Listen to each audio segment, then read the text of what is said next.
Vamos iniciar a aula aqui, então? Vamos lá, vamos falar sobre algumas cláusulas importantes no contrato de locação. Eu quero que você, de fato, conheça esse assunto, tá bom? Vamos lá.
Agora sim, já vamos iniciar.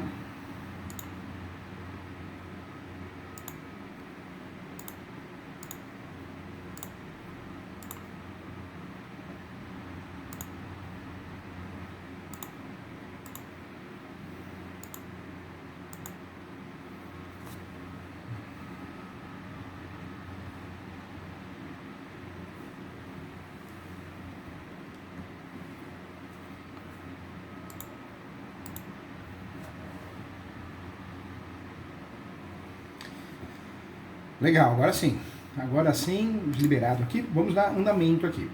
Eu quero falar nessa aula aqui sobre alguns aspectos importantes, os aspectos legais, as obrigações das partes envolvidas no contrato de locação.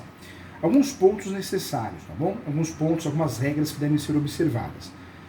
Quando nós falamos de locação, a escolha do imóvel é muito importante analisar com cuidado.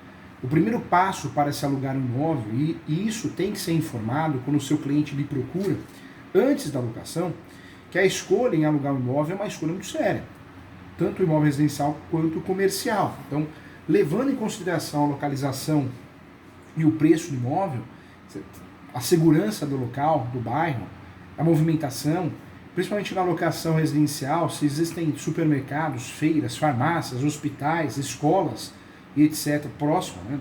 Isso é necessário. Então, uma análise tem que ser feita antes da locação. Análise contratual. Se o contrato por prazo determinado, se é por prazo indeterminado, se esse contrato permite que eu faça uso misto da propriedade, ou seja, comércio e residência, se pode ou não pode animais, né, na locação residencial, também é muito necessário.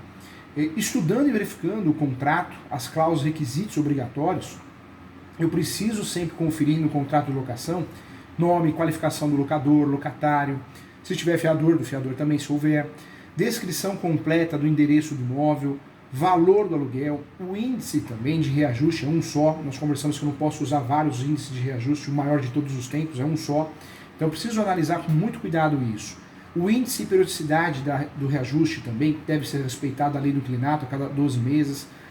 A forma e o local de pagamento, as modalidades de garantia, se eu vou usar garantia uma só, apenas uma, eu não posso escolher duas garantias, é uma só, não tem nada de bem garantidinho, é uma ou nenhuma, então eu preciso tomar muito cuidado com isso. Eu preciso analisar a questão do condomínio, água, luz, IPTU, boleto, quem vai pagar isso, se sou eu, inquilino, se é o locador, e isso tem que estar também previsto em contrato. A discriminação dos encargos a serem pagos, condomínio, água, luz, etc., é fundamental para não dar confusão, hein?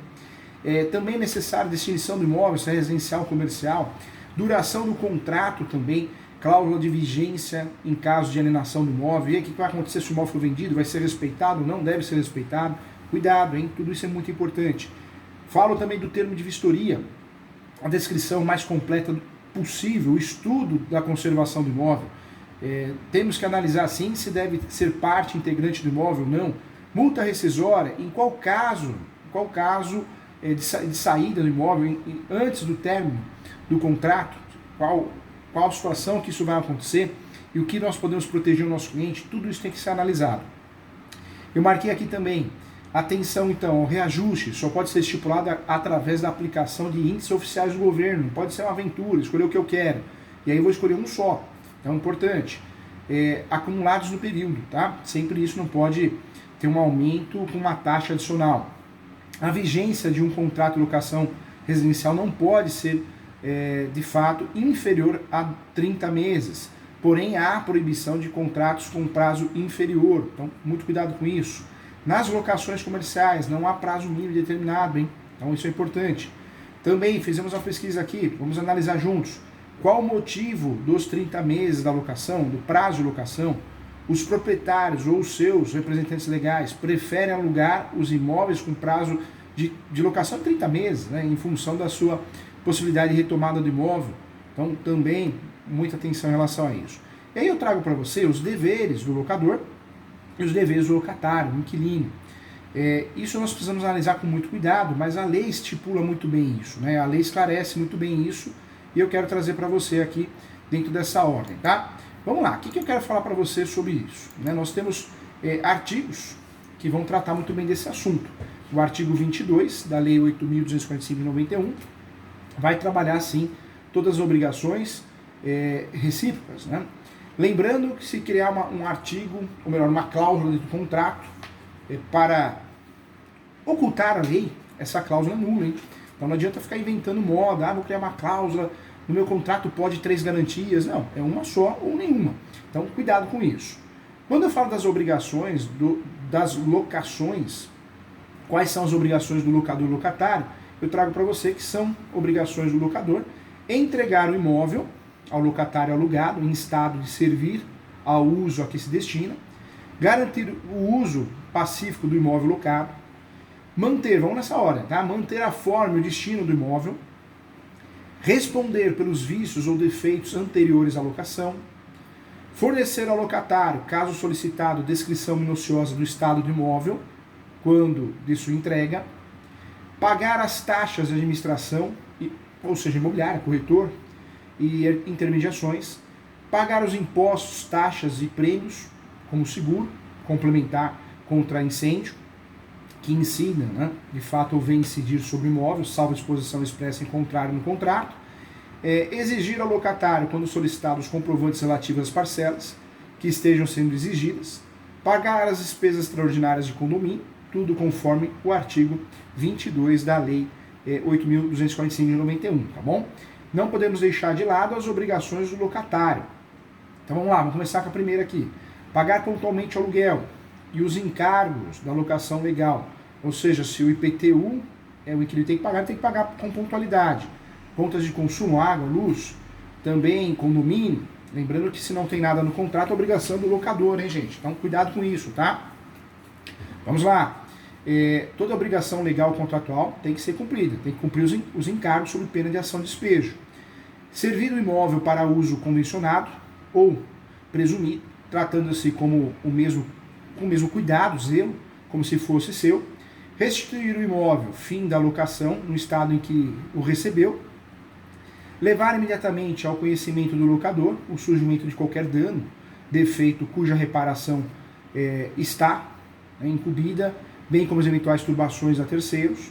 Realizar a imediata reparação dos danos verificados no imóvel ou nas suas instalações, provocadas por si, detalhe importante, hein? Seus dependentes familiares ou visitantes ou prepostos. Mas não fui eu que fiz, foi o visitante. A responsabilidade é do locatário, né? Não tem jeito, inquilino. Não modificar de forma interna ou externa o imóvel sem autorização. Entregar imediatamente ao locador os documentos de cobrança de títulos e encargos condominiais quando houver. E também, bem como qualquer intimação, multa ou exigência da autoridade pública, pagar as despesas de telefone de consumo, de força, água, luz, esgoto. Permitir a vistoria do imóvel pelo locador mediante combinação prévia de dia e hora. Cumprir integralmente a convenção de condomínio e os regulamentos internos também.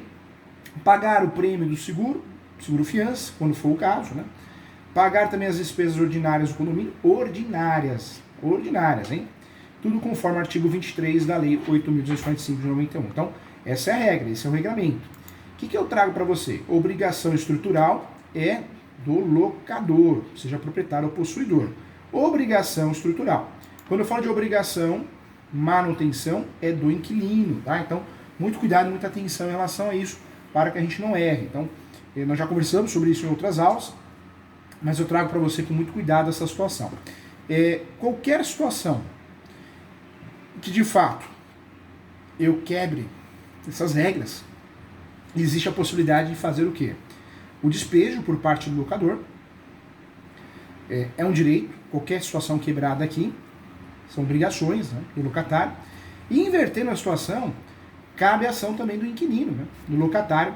Ele poderá fazer uma ação também de despejo por culpa exclusiva do locador ou uma rescisão de contrato. Tanto faz. Já falei aqui, nós vamos explicar melhor na parte processual. Existe o despejo que pode ser proposto pelo locatário, o inquilino. É o despejo por culpa exclusiva do locador. Então, muita atenção em relação a isso, é uma realidade.